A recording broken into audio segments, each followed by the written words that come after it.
Hello, welcome back. Owners Corp fees. What's going on with Owners Corp fees? Well, I can tell you they're here to stay. Owners Corp fees are a necessary evil, but it's important to understand what they are. With real estate, you have the land and you have the building. Now, the building has a useful life. Typically, for accounting purposes only, the ATO assumes a building has a useful life of approximately 40 years for depreciation purposes. The difference is in an owner's corporation, the strata manager or the owner's corp manager has a responsibility to make sure that there's funding at some point in the future when certain things need to be replaced, whether it be lifts, stairwells, driveways, air conditioners, etc. And this leads me into the next topic around what makes up owner's corp fees. And one of the largest component of an owner's corp fee is the maintenance fund. There are generally two funds, a maintenance fund and an admin fund.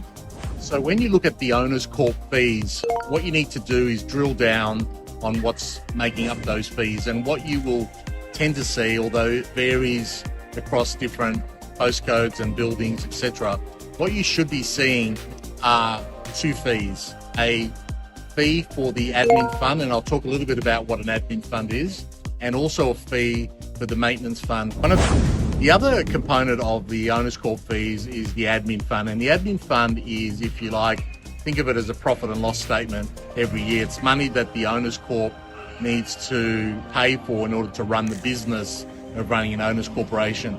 And the main cost there is the building insurance. One of the responsibilities of an owner's corp manager is that they need to be mindful of the useful life of both the building and fixtures and fittings. So one of the important documents that they need to get is an insurance valuation for replacement costs of all these fixtures and fittings and the building itself. And this is usually done by an accredited valuer, a member of the Australian Property Institute, a certified practicing valuer.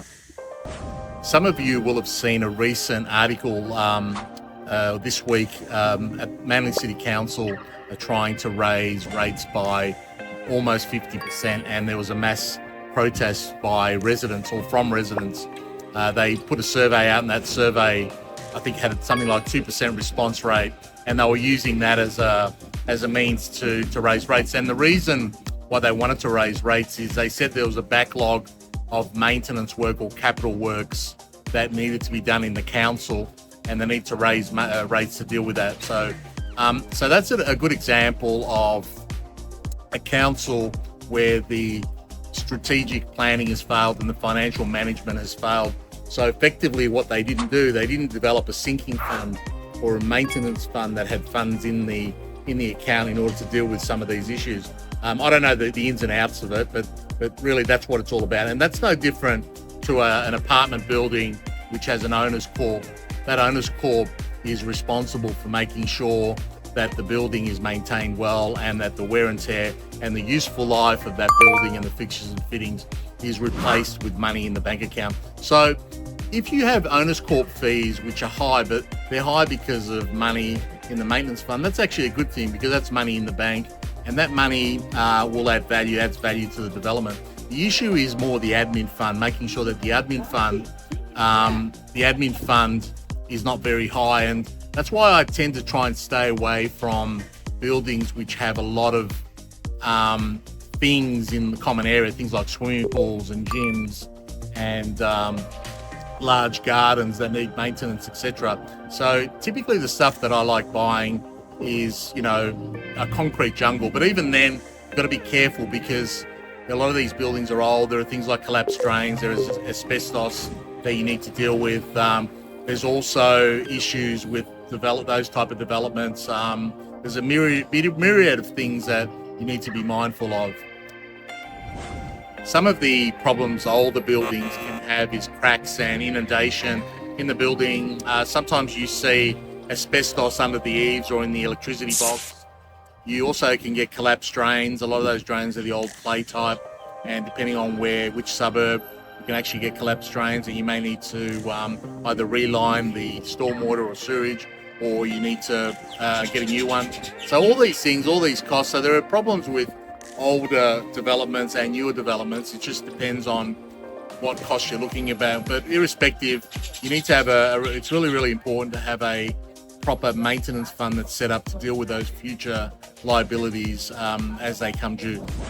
The thing to remember about the maintenance fund and the fees that are associated with that, especially in the retail space or in the commercial space, they cannot be passed on to the tenant. I mean, you don't do that anyway in a residential setting, but those maintenance fees are actually they're capital fees or capital works.